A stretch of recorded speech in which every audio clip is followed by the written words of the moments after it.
Monster Square, there you go.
What's up, guys? We'll be with you in a minute after this timer.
What's up, everybody? How's everybody's evening doing?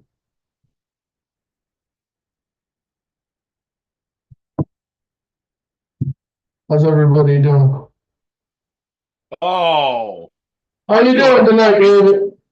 I'm doing all right. I was gonna have the shades and a beef stick that looked like a cigar, but I forgot it was Tuesday, and so that's why we're a little late. Hey, you can't steal my motto. This is not how this stuff works, buddy. Well, lots to talk about when it comes to the championship games going forward. Some disappointment, some happiness.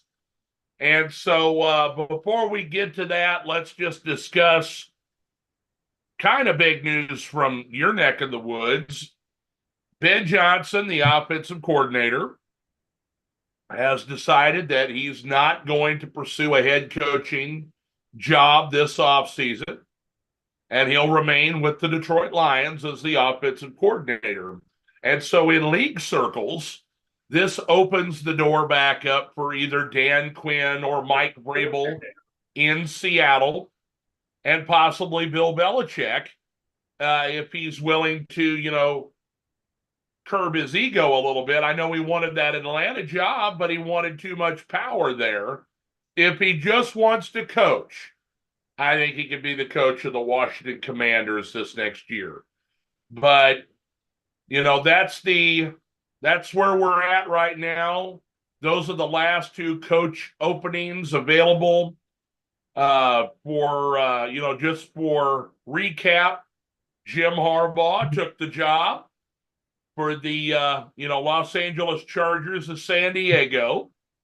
We've got Raheem Morris as the head coach now in Atlanta. Brian Callahan, the former offensive coordinator for the Cincinnati Bengals, took the job with the Tennessee Titans. David Casillas took the job as the former offensive coordinator of the Tampa Bay Buccaneers, is now the head coach of the Carolina Panthers. And am I missing anybody? We just got the last two. Oh, the Raiders, went ahead and named Antonio Pierce, excuse me, as the full-time coach, as he was Yeah. the interim coach. And I don't think I'm missing anybody else. No, Seattle and Washington are still open. I got a couple points on this. One, I want to start with Ben Johnson. I'll tell you, I'm not after Sunday night, yesterday when we talked, I felt pretty good. It felt better than I expected. But I'll tell you, last night and this morning, it felt like depression. I don't know, it's just because we got snow that I don't think no one around here actually knew we were getting. We woke up to snow all day. And I don't know. I'll tell you right now, today was probably worse than Monday, thinking about it. And then 1 o'clock came around and they said Ben Johnson's staying in Detroit. And as soon as they said that, I swear, I don't know if it was just me. I know a caller in our sports reader called in and said he felt it. So at least I'm not alone when I say this. But I don't know. I felt like a huge weight was lifted off the shoulders. Because I was You really perked nervous. up. You perked up. Yeah. I was really nervous because I'm like, not only do we have to try to do this again, we're going to have to run a whole different offense before we can even try to do this. Yeah. And then with Ben Johnson staying in Detroit, and the best thing is, I thought, Am Scheffler came back and tried to, he posted one post about making it look like it was money, what Ben Johnson was asking. I don't think that was true the case either because he was the only I feel person. like it is. Okay. We heard rumors prior to, him being offered a job or, getting to the point where he could accept the job, that when the coaching circles began, he wanted $15 million. Yeah. So And here's the I thought Carolina was going to give it to him because David Tepper's got that kind of money, and everything. And then they decided to go in another direction. yeah. Um, I don't know if he was already, saying no, I'm not interested in the job or whatever, at that particular time.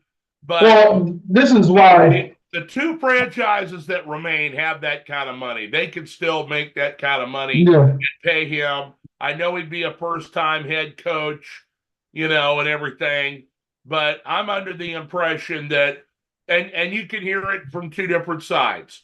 The people that think that it's about the money will say he didn't go because there wasn't enough money. And the people that want to assume that he's loyal to the Lions will say, well, because the job isn't done. Well, unless Well, you win the and Super Bowl, the well, job if is I could never going finish, to be done. come You on. know, If I could finish, I could explain this. go ahead. I'll tell you right now, it's not by the money because they said Washington interviewed everybody else through Zoom. He was the only person that was getting an in-person interview, and they were flying here to Detroit today. And supposedly, from reports, they were midair when they got the phone call that he wasn't interested anymore. They were coming here with a contract. Ben Johnson also came out on his behalf and said the reason why he didn't go is because he sat down with his wife, and his ex's response was, I love Dan Campbell. I love this team. I love Detroit. Me and my wife love the city. We love the people. And this is where we want to stay. It's not time for me to leave yet. I don't want to leave. So to me, that is completely loyalty. And this is what proves the point is people were calling, well, the Lions are going to give him a pay raise. Guess what? He didn't get a pay raise for the Lions to stay in Detroit either. This man chose on his own to stay in Detroit. Last year, he got a pay raise. I bet he gets a pay raise anyway. Oh, I'm sure he's hasn't gotten one now. I'm sure Sheila's going to take care of him for doing this all on his own. There's no doubt in my mind. But to me, there was no money on the table. Even if he didn't get the 15 offered through Washington, he still would have got a guarantee at least up to $50 million for totaling a whole contract now, not a year. But about total, he would have made about $50 million. That's still double than what he's going to make staying here in Detroit being offensive coordinator. So regardless, if it was about the money, he would have left regardless because he would have got a big raise by leaving, regardless if he got that $15 million a year.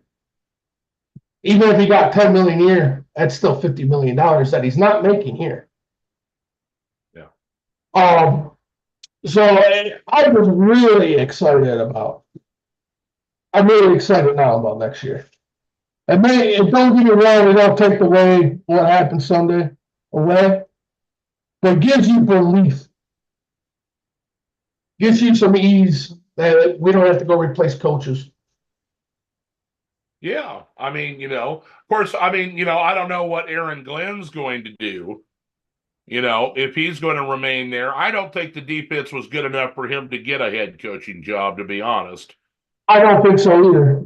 We gotta, because to be honest, we have to finish building this defense. That's our main goal. What I'm surprised about, the person, and I don't get me wrong, I don't want him to go anywhere. The person that I'm surprised isn't getting any, head coaching talk is Steve Spagnuolo, the defensive coordinator for the Kansas City Chiefs. I know that they've been adding players, but his defense has beaten Belichick in the Super Bowl twice. Okay. He has, led teams to beat, look what they did to Baltimore. And we're going to talk about that now. We'll begin with the AFC Championship game. Right before you go in here, I just want to mention something too. And I think it's a good topic, honestly, to bring up because I do want your input on it. It was like 7:30, 8 o'clock in the morning. I forget the executive. He's pretty big because I know he's working out in the Super Bowl for the media, and he works for the NFL. And he works with like a lot of players. I forget the guy's name. they were talking to him. They were talking about coaching jobs. This was actually the other day. And they brought up Mike Vrabel because our guys on the radio host were really curious how this dude's not got a head coaching job. He wasn't one of the first ones signed since after Tennessee fired him. And I know we've touched bases about Mike, and we've made the similar things that we thought Mike would be one of the first coaches to find a job. And the guy mentioned that some reports are coming out on how he was kind of like the Patricia cockiness with the players. And it turns out could be some of the reasons why he's not at Tennessee anymore, is because of the things that were happening behind closed doors and in the locker room with players, and players weren't responding to him because how he was coming off. So do you think this could be one of the reasons why he hasn't got a job yet? Well, I mean, if it's true, I mean, rumor and innuendo, you could say whatever you want about somebody. I mean, he comes from the Belichick tree and the Nick Saban tree. I mean, he has spent time. He spent time at Ohio State under Urban Meyer. He spent time with Nick Saban. He spent time with Bill Belichick. He played for Belichick. And so they have a real stern, old school way of dealing with things. They all want to have some sort of personnel say. I'm telling you, the reason why he's not in Tennessee anymore is because they traded A.J. Brown away the year before last. Yeah. He wants to keep Derrick Henry despite him being, a probably used up running back at this point who would be expensive. I don't think he was happy with the selection of Will Levis as the quarterback. I think there's a lot of different things that he wanted to do, and they wouldn't allow him to shop for the groceries, if you will. And so, wherever he goes, he feels like he's been a successful coach. They won the division a couple of times. They had the number one seed. He has a winning record as a head coach. He's a former player. He's defensive minded. And in the league, the way the league is structured right now, it's in your best interest to hire an offensive coordinator or an offensive coach. Yeah. If you are a defensive coach, okay, and I've heard this on many talk shows, radios, pardon the interruption, Colin Cowherd, Dan Patrick, if you have, a defensive-minded head coach, you're going to lose your offensive coordinator to become a head coach elsewhere. Okay, I agree with that. Rather than if you have an offensive-minded head coach, the defensive coordinator is not going to get as many looks as the offensive coordinator would have. And most offensive head coaches are finally entwined into the game plan, or they're calling the plays, or they call the plays part-time. Look at Andy Reid, okay, in Kansas City. He's got offensive coordinators. They make the game plans, but Reid calls the plays, okay? LaFleur in Green Bay, he's got an offensive coordinator. The guy makes the game plan. LaFleur calls the plays, okay? Zach Taylor in Cincinnati, he was calling the plays. Then he turns it over to his other guy. Then he started calling the plays again when Burrow went down. And then the coordinator ends up as the head coach in Tennessee. Okay. And so, when you have a defensive head coach, you're going to lose your offensive coordinator. And that's why I think that both Seattle and Washington are looking for an offensive head coach. Okay. So the deck stacked against Belichick, the deck stacked against Vrabel. They'll have to have a good interview. I think they both wanted to hire, your offensive coordinator. And now that he's off the market, they're going to be looking for somebody else probably somebody that comes from the Shanahan LaFleur tree, because you had, Mike McDonald is in, Miami. Matt LaFleur is in Green Bay. And, Zach Taylor was from the tree. He's in Cincinnati. Now he's got a guy that's now in Tennessee. They are the hot commodity. All of those coaches that were part of the Washington Redskins staff have left and gone elsewhere, still working together. And then they got success in Green Bay. They had success in San Francisco, success with the Rams, and their trees are just expanding and expanding with all of these guys. The only person, so far from that group who was with them that left and didn't work out wasn't an offensive guy. It was Brandon Staley, the defensive coordinator for the Rams. Didn't work out with the Chargers. But if it's an offensive guy, Miami made the playoffs. Cincinnati's been to the AFC Championship. Green Bay was right there in the NFC Championship. They're looking for big things out of those people. So far, Robert Saleh went to the Jets. And, they've turned them around a little bit, but he doesn't have a quarterback. Now, maybe he will this next year with Aaron Rodgers. But once again, he's a defensive coordinator, not an offensive one. And so I look around at the possibilities, if they're going to go down the line and look for offensive head coaches, somebody that they can point at and be like, hey, here's this guy. He's an up-and-coming, coordinator or whatever when it comes to offensive coaches. You got Press Taylor is the offensive coordinator in Jacksonville. Now, I know Jacksonville took a step back this last year, but that was because Trevor Lawrence was hurt. The defense did not play up to snuff. That's why they replaced the defensive coordinator with the former Atlanta defensive coordinator. And so, but you've got him. There's a chance Nagy could get another shot. Bieniemy is still under contract right now with Washington, but if he's offered the head coaching job in Seattle, they've already interviewed him in Washington. They may decide to go ahead and stay in-house and let Bieniemy be the head coach. At this point, if you want an offensive coach, is your best shot. Kellen Moore signed as the offensive coordinator with the Philadelphia Eagles.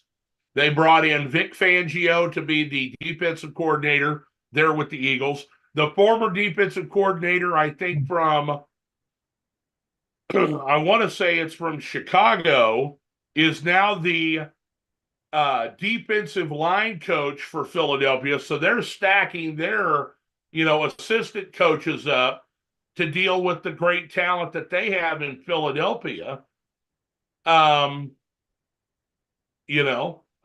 Just looking at the different coaches that are out there and available, we won't know if anybody from one of the Super Bowl teams will get the job till after the Super Bowl because they're technically not allowed to talk to anybody now. We know that that's not the case that happened last year, and it cost Arizona a draft pick because they basically hired Gammon before the Super Bowl was even played, and he was designing his defensive game plans to play against the Chiefs. So, they shouldn't be talking to him, but sometimes you got to, sometimes they bend the rules or break them to make sure they get the guy they wanted. And it's crazy that the NFL don't do nothing for it because, you could go back to the Stafford trade and get the Rams in trouble for tampering with Stafford because McFlay and Stafford was well documented that they ended up vacationing at the same place in Mexico, had dinner.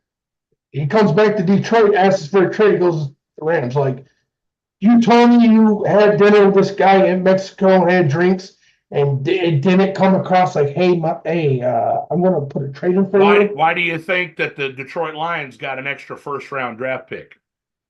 It wasn't just to take Jared Goff off their hands, Probably. Yeah. They probably made it sweet and teasy so the Lions didn't go back to the league and be like, all right, we know you were, have dinner. What's crazy thing is, I know it's a rumor, I do not believe it. But while we're at it, I think it's probably just getting thrown around now at this point because Belichick hasn't found a job yet.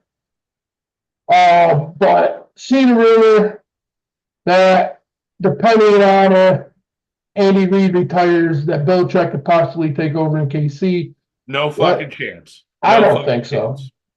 First of all, Veach is entrenched as the general manager. He ain't giving up. No. If Andy Reid retired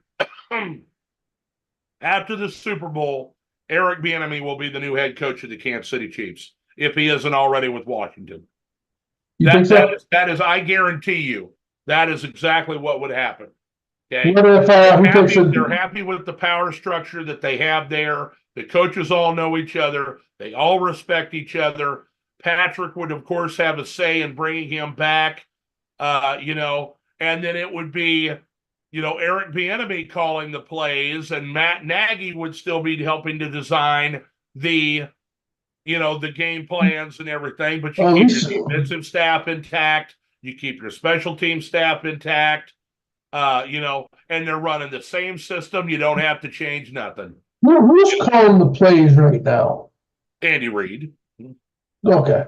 Andy Reid calls the plays. Matt Nagy forms the game plan and suggests plays. They work together in unison. Okay, but that's the reason Eric Bieniemy had to leave, is so he could prove that he could call the plays and be successful. And during this season, with Sam Howell and a cast of, not very good players, they played very well against some really good teams this year. Now, granted, Philadelphia ended up laying an egg at the end of the year, but before they were on their downward spiral, they put up 30 points on Philadelphia. Yeah. Philadelphia managed to win, but Washington, they played good against, some other teams that did make the playoffs, or were on the verge of making the playoffs. And it wasn't their offense that was a problem. It was the defense that was a problem. And then they jettisoned, Chase Young and Montez Sweat. Sweat worked out great for Chicago, but we're hearing now, I've seen this on Facebook, Chase Young's taking plays off for the 49ers. He's in the doghouse. They're not going to re-sign him with San Francisco. I don't even know. I'm being honest. After everything happens Sunday, we'll get more details when we get to that. But real quick, if you asked me if I seen Chase Young Sunday, I would tell you he made one play all game. Even after everything happened, he made one play all game.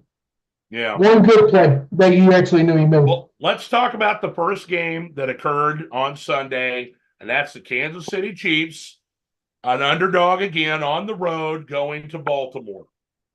I picked Baltimore to win the game. Of course, I'm rooting for Kansas City. I'm a Chiefs fan. I don't want Baltimore to make it under any circumstances, especially because of that fucking Mystic Mary asshole, because he's a Baltimore Raven fan. He's actually taking it pretty good. But yeah, and I had a nice post on Facebook, after we won, but they didn't do what they should have done. Okay. And, listening to, other outlets and talking heads and whatever, it sounds like to me, their opinion was Todd Monken was trying to get a head coaching job in the NFL. He wanted to show off what he could do, and he expected to pass, themselves to the Super Bowl and prove that Lamar Jackson's worth the $45+ million that he's going to be getting as a quarterback, that he's the MVP of the league, and so on and so forth. The Baltimore Ravens are a running team, predominantly. Okay, they ran the ball 7 times. A running team, and Lamar Jackson comes in. He runs, which helps set up the pass. Okay, they carried the ball 11 times in the game. They did not control time of possession. They were cocky, hot-headed, always trying to start shit. It looked like they thought they were playing the Pittsburgh Steelers. Okay, because they had a chip on their shoulder, and we're going to show you we're playing at home and we're better than you. And so when I catch a long pass, I'll stand over you and spin the ball and act like I did something so I can get a penalty. Okay. Let me run head first into somebody with my helmet and draw a penalty. Oh, the refs are helping the Chiefs win the game. No, the Baltimore Ravens are self-destructing because they have no composure. Okay. They have no composure. Their game plan was the opposite of what it should have been. The Kansas City Chiefs are one of the worst rushing defense teams in the NFL. And you run the ball 11 times in the game? It makes no sense. No. The first carry of the game, Gus Edwards gets 15 yards rushing. Didn't get another carry till the first carry of the second half. Okay. Why? Why is that? It almost makes it look like the game's rigged when you see shit like that. And for me, I'm happy that they didn't do what they should have done.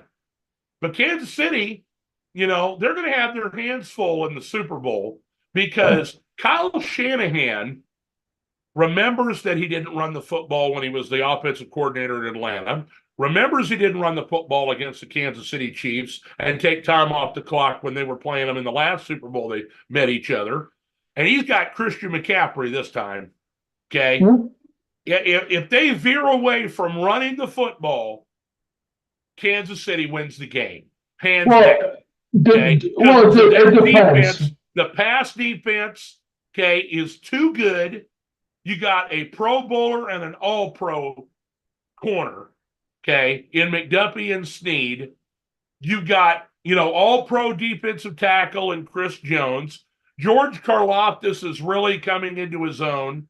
He got a hold of Lamar Jackson twice and steer wrestled him to the ground. Yeah. Because these other guys are trying to wrap him up and he's slipping away from them. Now, the bad news for Kansas City is that in the game, defensive end, one of their rotational defensive ends who comes in and applies pressure, Charles Omenihu tore his ACL in the AFC Championship game. And so he will not be participating in the Super Bowl and probably miss at least half of next season as well. And that sucks. But they've got time to bring somebody else in if they're not comfortable with who they've got. Frank Clark knows the system. He's out there. As long as playoff Frank Clark shows up, I wouldn't be sad at all about him coming in and playing with us in the Super Bowl. Yeah. But, I think that they're going to stick with the guys that they've got. There's no reason to bring anybody else in because, they're not going to be in game shape. They're not going to know the system if they're not somebody that hasn't been with them before. But for Baltimore, they had no composure. They turned the ball over. Kansas City did what they had to do. They controlled the clock. Okay. They ran the ball with Pacheco. Mahomes dink and dunk. He had 39 pass attempts, completed 31 of 39. Only had like 210 yards passing. Wow. Okay. Because they're just moving the chains, keeping the ball away from them. And only after the game was back to a one-score game did they air it out to a wide open Marquez Valdez-Scantling to seal the game. Travis Kelce had a great game.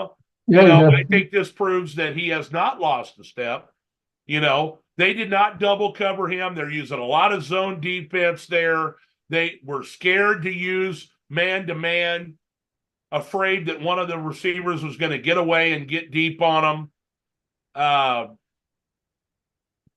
I respect John Harbaugh as a head coach, and I think they have one of the best defenses in the NFL. But Lamar Jackson is not worth $45 million. Okay. Just because he can take off and run and reminds you of Michael Vick, when the pressure is on, they threw it down the field at least 6 or 7 times to guys that were running away from the corners, and it was an overthrow every time. And I know I got a lot of slack, and a lot of shit during last offseason when we started the show. And I said Lamar is not worth this type of money. Now, this is all I'm hearing. So everybody looked at me crazy when I called this last offseason. And you looked at me a little crazy last week's episode when I said that I smell a choke job by Baltimore. And what the fuck did you get, David? Yeah. The choke job. And I know people looking at my background right now about to say, well, you can't talk. Guess what? The Lions choked too. There's no questions about it. There's also some unfortunate things that happened for the Lions, though, in that game to make the choking actually happen now. And I'm going to point that out. So, with that being said, 49ers, we all know the first half, rushed the ball 20 times, 168 yards, killing them, getting touchdowns, go up 24-7. Come halftime, we let them kick a field goal, and then we go for our 4th and 2. Yes, this is when we should just kick the field goal. But I just want to point out to all you Lions fans something. And at first, and when I was at the stadium, I believe I did message you, and like, this is on Campbell. Because they had the whole lower bowl packed with 40,000 people. It was so tight to move in there. It was the whole lower bowl was that tight with people. So I didn't, and the screens, how the heck, they had the screens where you could see the game, but you weren't getting crystal clear replays with all the everything going around, you know. So after I seen the finally seen the replay, Josh Reynolds had that ball clearly in his hands. No one touched him. Yeah, he dropped it. No one touched him. So everybody blaming Campbell for going for it. Guess what? Campbell ain't the problem. Lack of execution. The plays were called the way they've been calling them all year long. You know, I would have been happy if they'd have kicked the field goals when they could have. Okay. Oh, for sure. Because I feel like in the playoffs, it's a different situation than when, especially with the way that the momentum had changed in the second half, you know, but Josh Reynolds dropped the ball. And then, so I see a post on Facebook claiming that the Detroit Lions do not have a number 2 receiver. And I'm like, apparently in your world, Jameson Williams doesn't exist. Hey, the motherfucker scored 2 fucking touchdowns all year. Just saying, we'll get to the fans in a minute. Because, trust me, the shit you think you've dealt with. The fucking calls, the shit I've heard up here is just give me a fucking gun. This is where I'm at. I mean, you got probably, in my opinion, you have probably the 3rd best tight end in the NFL right now in Sam Laporta. How do you not have a number 2 receiver? Okay, you do. And Jameson Williams was catching long passes. He may not have scored a lot of touchdowns, but he racked up some yards. Yeah. He played good. He's good on an end-around run, which I believe, isn't that how they scored the first score of the game for Detroit against San Francisco? So this is the 2 keys, Lions fans and anybody who's been pissed off how we lost the game. 2 plays right here. If this play don't happen, I still think Lions win. It was like 3rd and 7, 3rd and 9. After we turned the ball over, we were the 49ers. Fucking Purdy throws a haymaker, just praying. We go to intercept the ball. The ball hits the dude's face mask, bounces out of the hands. Right to Ayuk, touchdown. Very next play, Gibbs lines up the wrong side of Goff. The exchange is not good.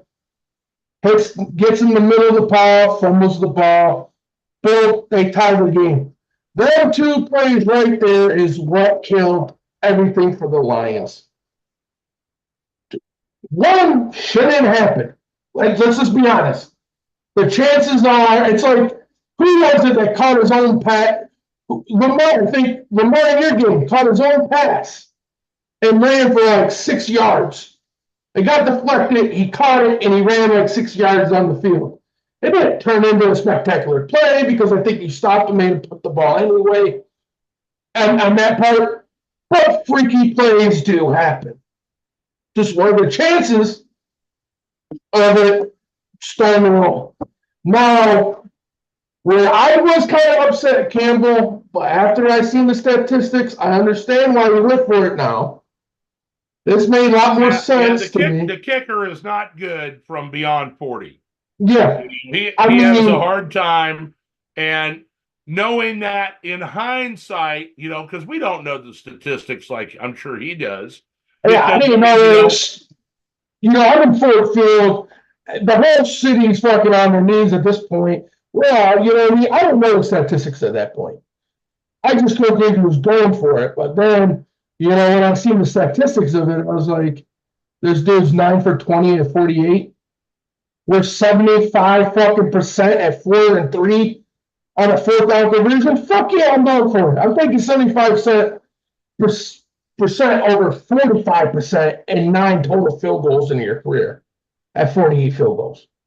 I don't blame him for that. Now, do I wish he did try the field goal? Of course, because that play didn't work. You know what I mean?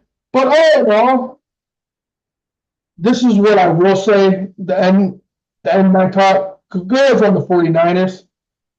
You guys were right there, veteran team, been there multiple times. And as soon as we left that door just an inch cracked, you shot that motherfucker and opened that bitch right open and took the game. You deserved it. We had it. We gave it away. It sucks. It's painful. I felt like the last 2 days, my life was over almost. The thing that I agree with when it comes to, our conversations and on here and, the Facebook posts and everything is a lot of Lions fans did not expect to make it this far. No. And the ones that are real fans are appreciating what they have accomplished this year. They know this is a stepping stone and a building block for the future. And the other ones are either bandwagon fans or just have no respect for the history of what the team and the organization and the city has gone through. And so, for me, I was rooting for the Lions. I picked the 49ers to win the game.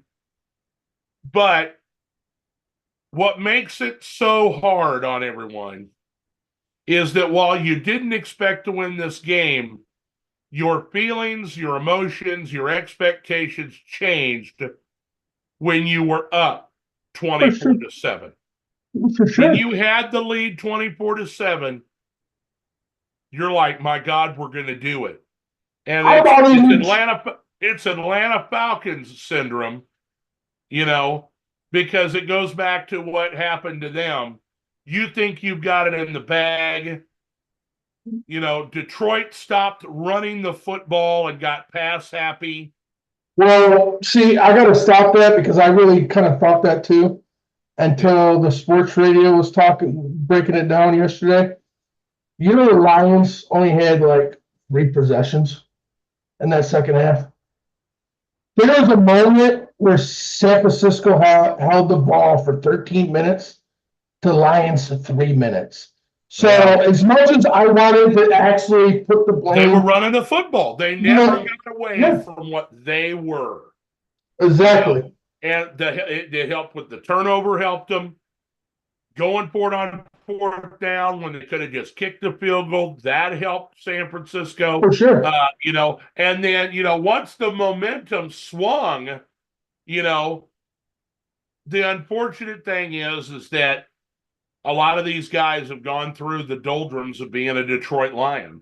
You've got rookies there and some second-year players that feel like maybe they can win. but the majority of the team has been around, and doubt starts to creep in, and we're back to, unfortunately, same old lion mentality. And I think it just snowballed and went downhill.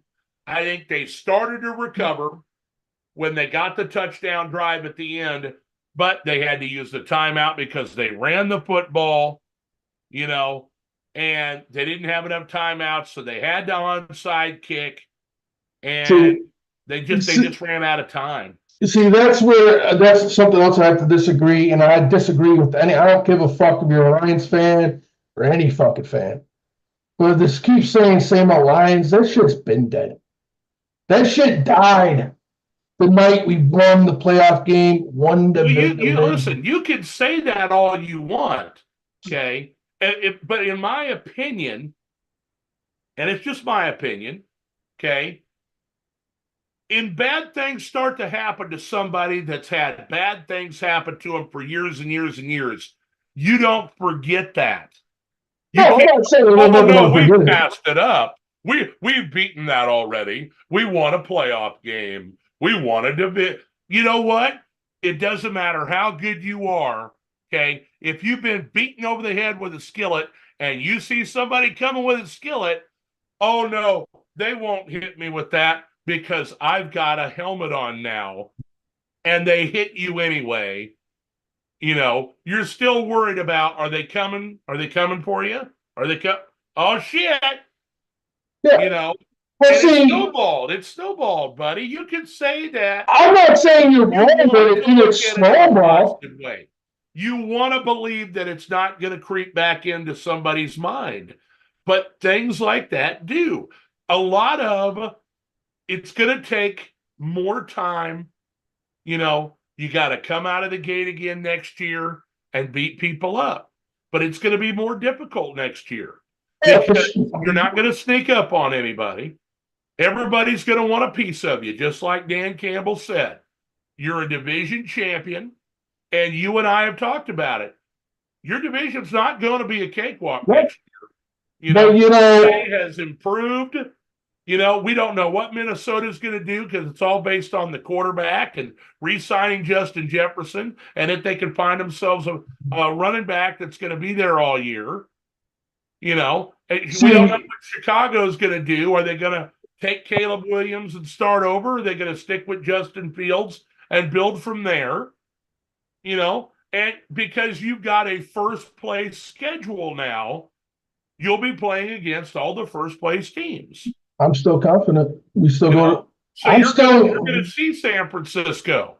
You're going to see Dallas. You're going to see Tampa Bay. All the teams that you played and either beat or should have or are facing in the Super Bowl, you're going to see again.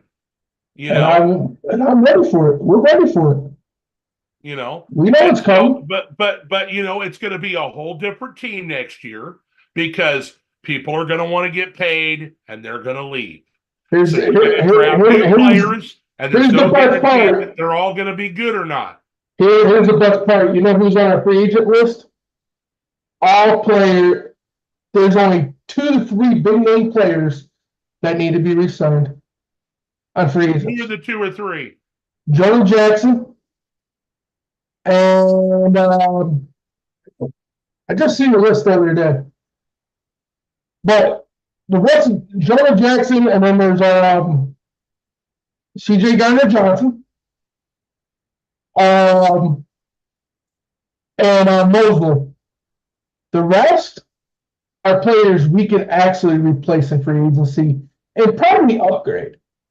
Yeah, but you got to remember that when you have new players coming in, okay, it's going to change the chemistry of the way the team is.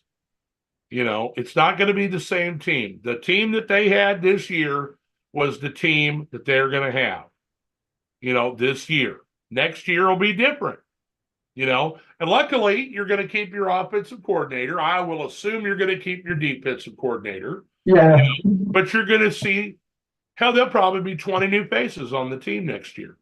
Okay, this is who we get. Yeah. CJ Gardner-Johnson. I wouldn't be surprised at all if he ended up back in New Orleans. Go ahead. Glenn Glasgow, Jared Offensive Jackson. line, Yep. they'll have to pay him. He'll get paid. And our guard, I can't remember, Viate, I can never pronounce his damn name. It's Howard Fonte. He's our guard. And Dan Skipper. Badgley's gone. We got Josh Reynolds. That needs to be re-signed. I mean, don't get me wrong, there's a few players on here that they're going to come back, and they're all cheap signings, so they're going to kill our salary cap. And you should have decent salary cap room. So. We got like 60 million.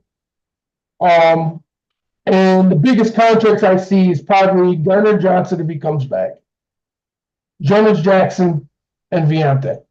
As them three come back, then they're going to be our biggest contract, possibly Gonzo or Glasgow, because I believe he'll come back. So the rest of the players are Romeo O'Kara, which the O'Kara brothers, as much as they've done for us, they haven't done a whole lot. So I don't see them coming back unless it's for a cheap, and they're eventually going to draft a replacement in this draft. So a lot of our free agent signings is players we can literally upgrade in the draft or free agency. I feel pretty confident. I like where the players are at. St. Brown said all he's focused on is making it back. Elzone said Super Bowl bust for next year. There's nothing less. So the rest of the team is on the same page.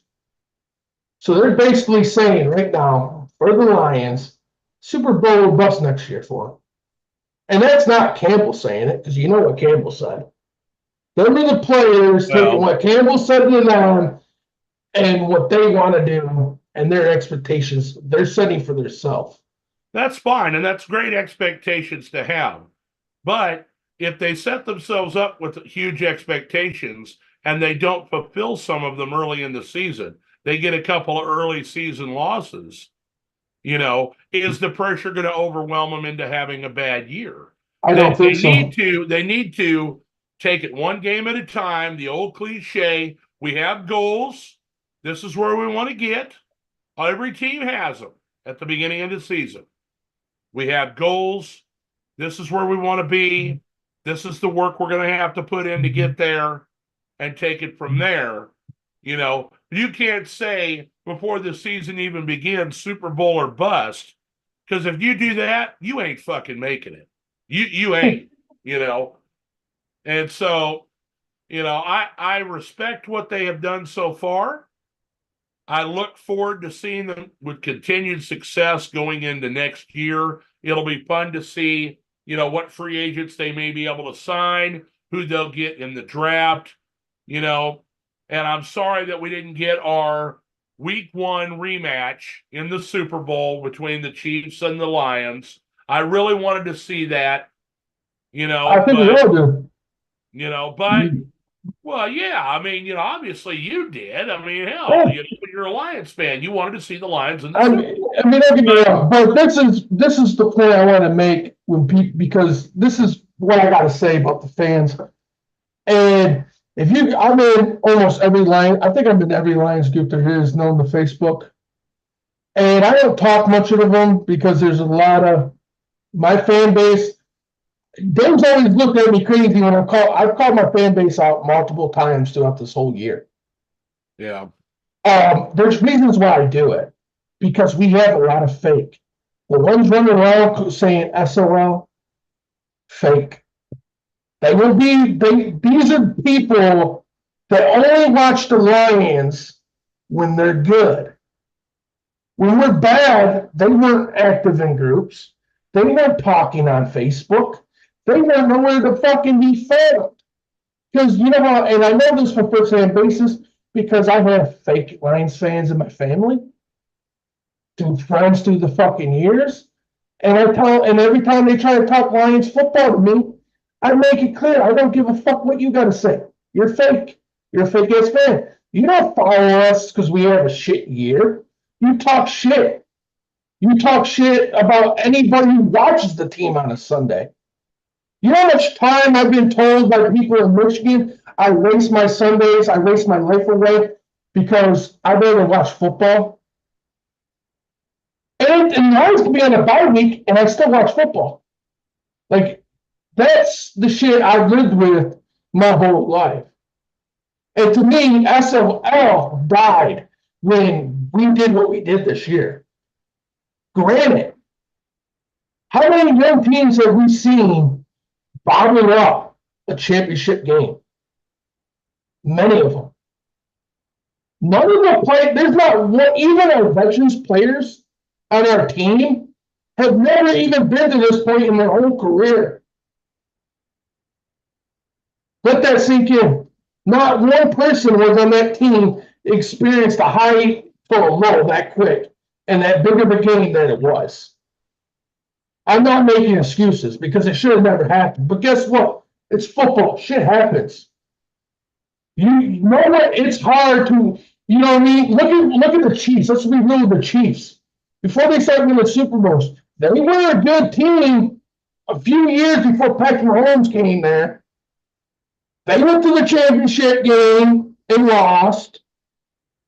They went and choked in the playoffs a couple times too. No. So basically, Kansas City has had the number 1 seed 3 times prior to the Andy Reid era. And you got a kicker can't make a kick. You got the wrong starting quarterback in there because a guy was injured and he comes back. They played Elvis Grbac instead of Rich Gannon. Yeah.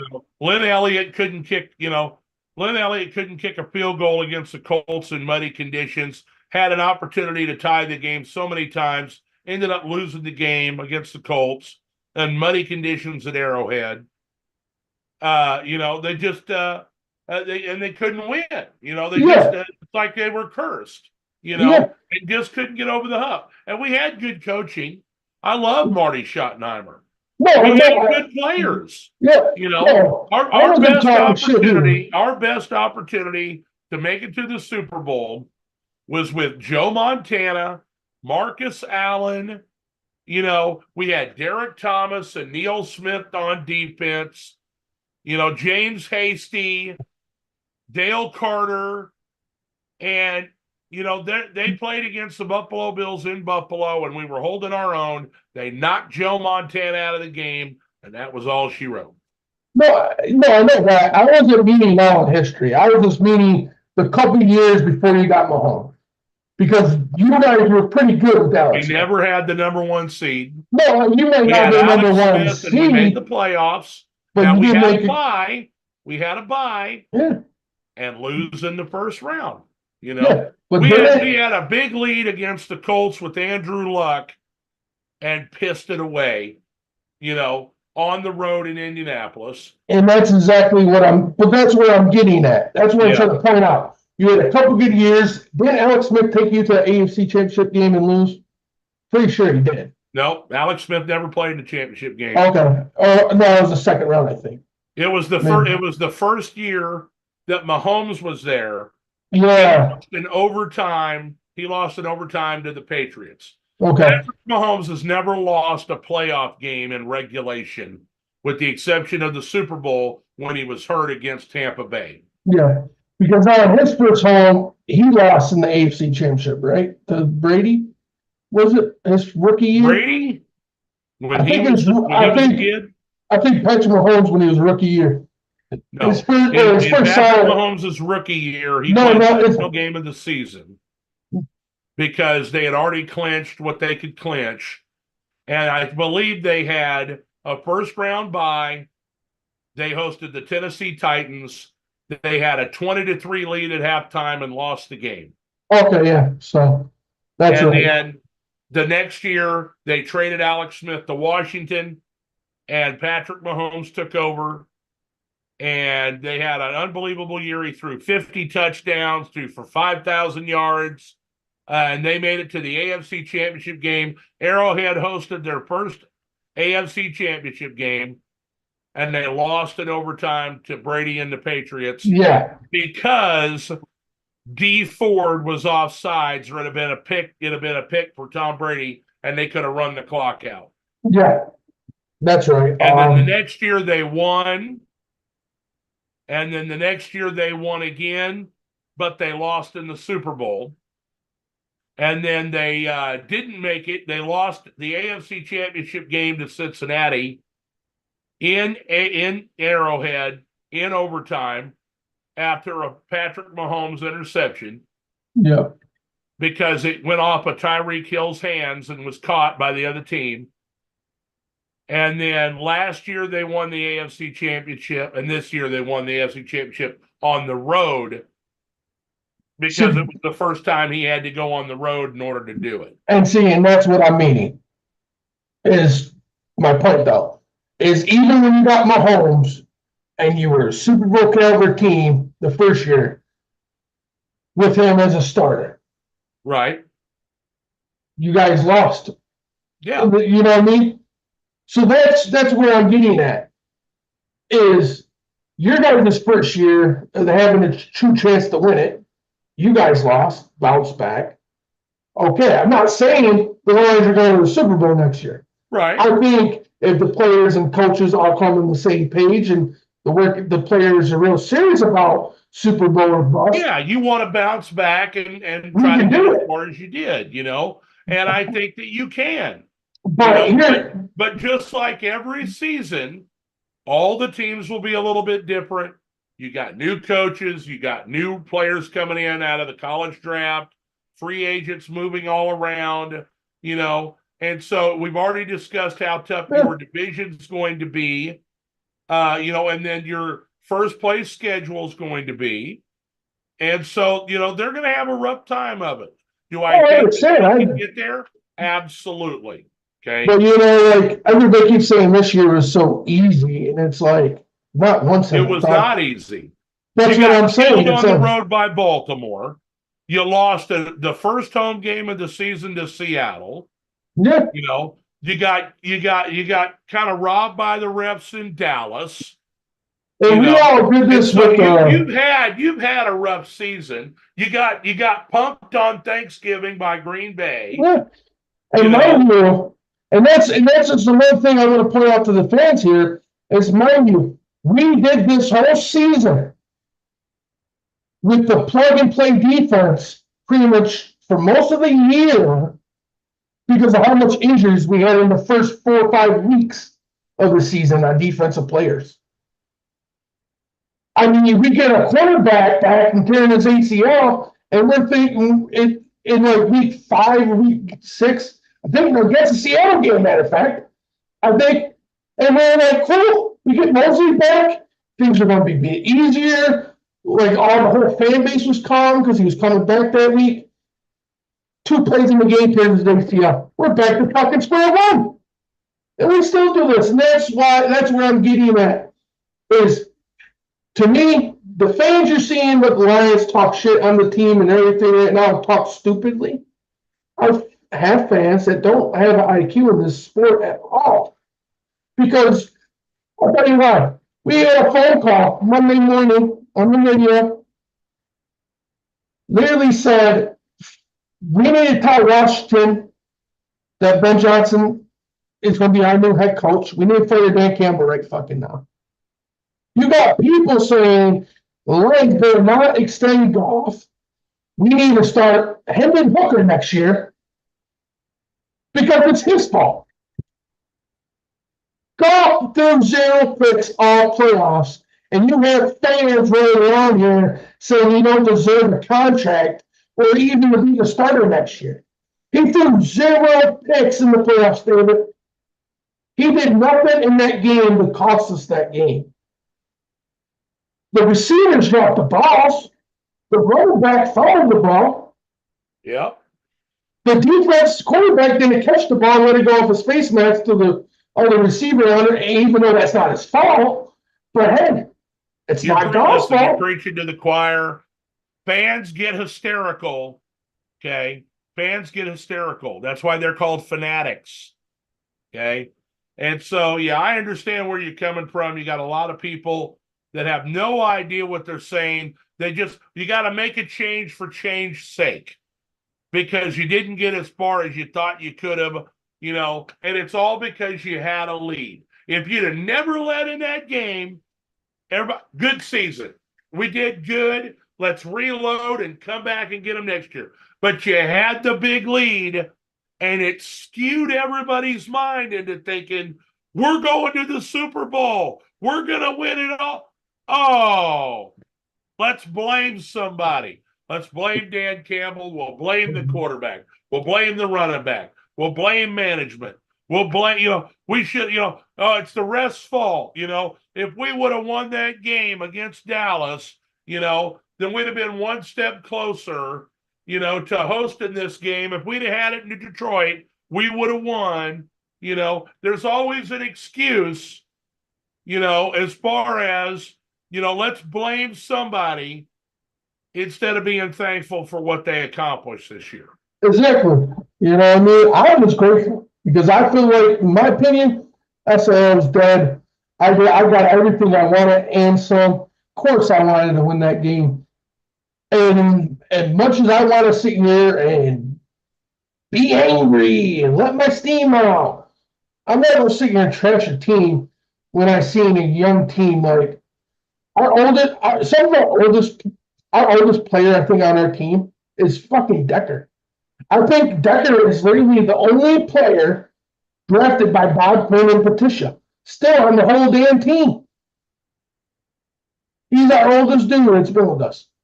You listen, you've got a young team. You're going to be back next year. Let's shift focus a little bit to the upcoming game. I don't think we'll make picks this time because we've got another show to show next week where we'll basically be entirely previewing the Super Bowl, discussing our picks. I'll have some best bets for you.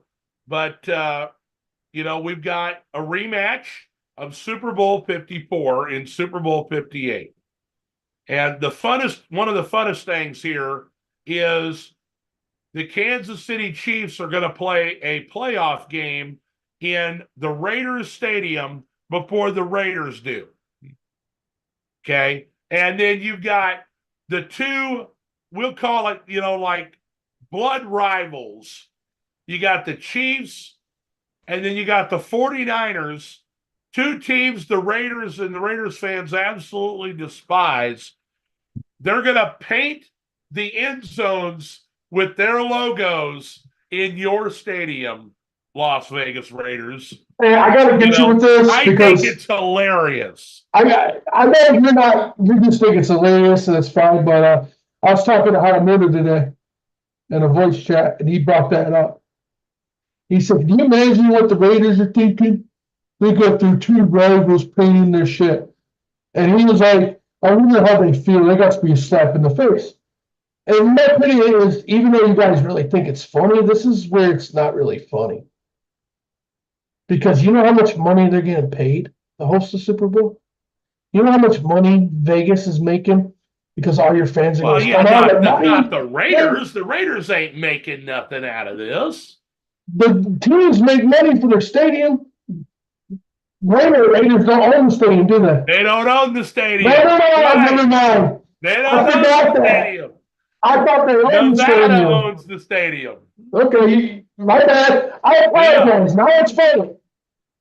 Because I think I was thinking, I'm like, wait a minute. They have a it'll be a lease, but they also have and they have interest in it, but not, it's not like they own the stadium. Okay. It isn't like, like the Kansas City Chiefs own Arrowhead Stadium. Yeah, like owns on for a field. And Jerry Jones owns AT&T Stadium, and the Wilfs own, the U.S. Bank Stadium. Some owners have enough money to afford their own stadium. Mark Davis and the Davis family do not own, the stadium completely. Oh, they got the money to buy a stadium. They just won't spend their money with them. No, they're in the poorhouse. The Raiders ownership is one of like three. They're one of the three lowest net worth families that own a team in the NFL. How the fuck do they play with players? Well, I mean, because it's all part of the collective bargaining agreement. So the overall money goes, they have all the money goes in a pot and is divided evenly amongst all the teams. So technically, they will get some money for the Super Bowl because all that money goes to the league. Oh, so these teams don't spend their own money on their players. No. See, I'm thinking as an owner, you have to be able to, bank. All the money that comes in is from, okay, so you've got your ticket sales, but the big money comes from merchandising and TV rights.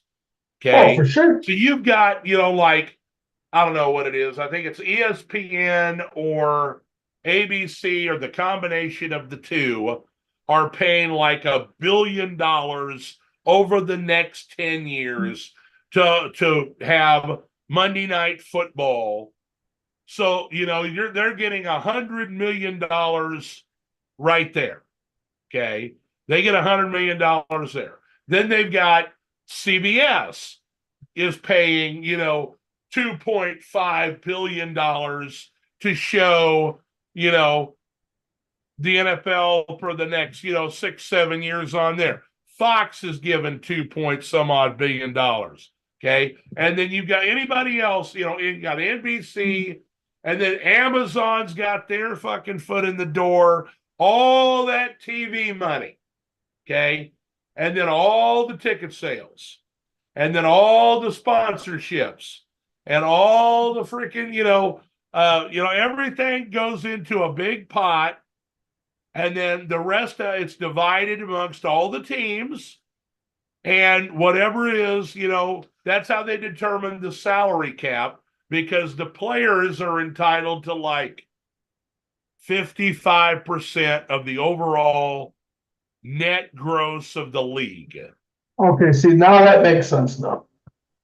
And so whatever their expectations are, let's say that I think it's based on like whatever happened in 2022 is what happens in 2023 when it comes to salary cap.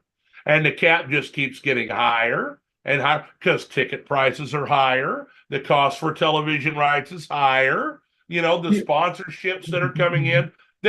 Everybody, all them billboards you see in all the stadiums, and now they're starting to have little patches with logos on the jerseys. All that stuff adds up. Okay. I know. But I don't know how many of you guys watch hockey. Of the NFL. They pay for that. Because, see, this is where the shit's getting crazy.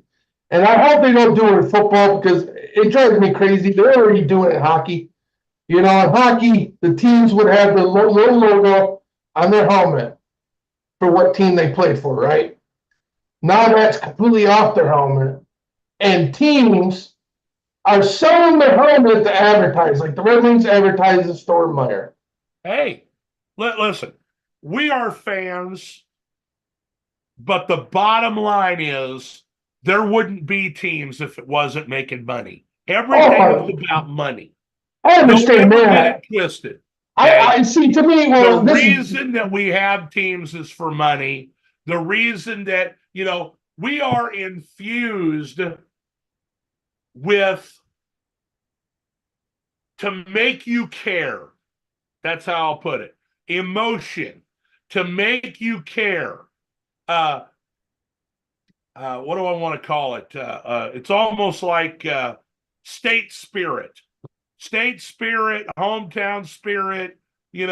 Home city spirit. They use all of the tools that's at their disposal to make people care and talk about it. We are on here talking for free about the NFL. And anybody that watches this is free advertising for the NFL. It's free advertising for the Detroit Lions. It's free advertising for the Kansas City Chiefs. It's free advertising for the 49ers. It's free advertising for the Super Bowl. I mentioned Bud Light. Everything that we're doing is all free advertising. Okay. And we are discussing, we've had heated discussions here about teams and everything. The reason they're heated is because we care. We're infused with emotion about teams, their outcomes, their futures. It's the ultimate reality show. Okay. And so I'm looking forward to the Super Bowl. We'll have a lot more to discuss after this week goes by. We'll have press conferences. Monday is generally media night, or Tuesday, and we'll have that information to talk about in preparation for making our pick for the Super Bowl. We'll have breakdowns of, what happened at the media day and what the coaches have said, if any head coaches have been hired in Seattle and Washington. And we'll discuss what's going to happen, in the Super Bowl and any off-season news for the rest of the league next Tuesday, right here on the Tuesday Night Spectacular. Chris, thanks for hosting again. Always, buddy. No problem, man. Thank you. I just want to leave you with this. If you're a Lions fan and you've been following us, all you can do is tip your hat to them. We'll be back next year, and I'm just really happy. I'm happy to have a big boy team that can compete with the big boys in the league. That's all I ever wanted as a fan. Just stay consistent. That's all you ask for now. Stay Exactly. consistent. It may hurt that you don't get further than you did this year after year, but if you're at least in the thick of it, you can be proud. Yeah. And, this team, it's too early. I want to see before I really give the true prediction. But, I really believe this team right now. They want to come back and they want to do it all over again and get it done. But, we're going to have to do some big upgrades this offseason in some areas, and we got to fix that defense. And we'll talk about that in probably. And get a fucking kicker. We'll definitely have shows during the free agency period, leading up into training camp. But I expect that we'll have some shows, and they'll be on Sunday night once the season ends. We'll do Sunday night. But Tuesday nights right now. We'll see you next Tuesday. Thank y'all for joining us. Until next time. Again tonight, buddy. It's always fun. Don't get me wrong. It was a lot better than I thought in my head, because I thought the show was going to be a nightmare. But, since I know I got Ben Johnson back, things are starting to look brighter. So, anyways, we'll see you next Tuesday. Also, I don't know if you guys noticed, I did a little game streaming Madden the other day, kind of do some tests, just play around. Throughout the off season, when it gets to the point where we take breaks, because off season, like Dave said, we'll do free agency, draft, and we'll do as many shows. But there's going to be a point where we'll take a couple weeks off here and there, because we've talked about everything. And unless they're giving us news to keep us talking, so throughout the off season, I plan to probably stream a game here and there, just for shits and giggles. So if you guys see it, you want to chat, come and chat, hang out with me for a little bit, talk some football, and just have some fun. But I cannot wait for the next season. But we're gonna end it here. So thank you guys for joining again. It's been a wonderful year. Can't wait to finish this season out right with our shows, and look forward to next year. Have a good night, everybody. Good night, guys.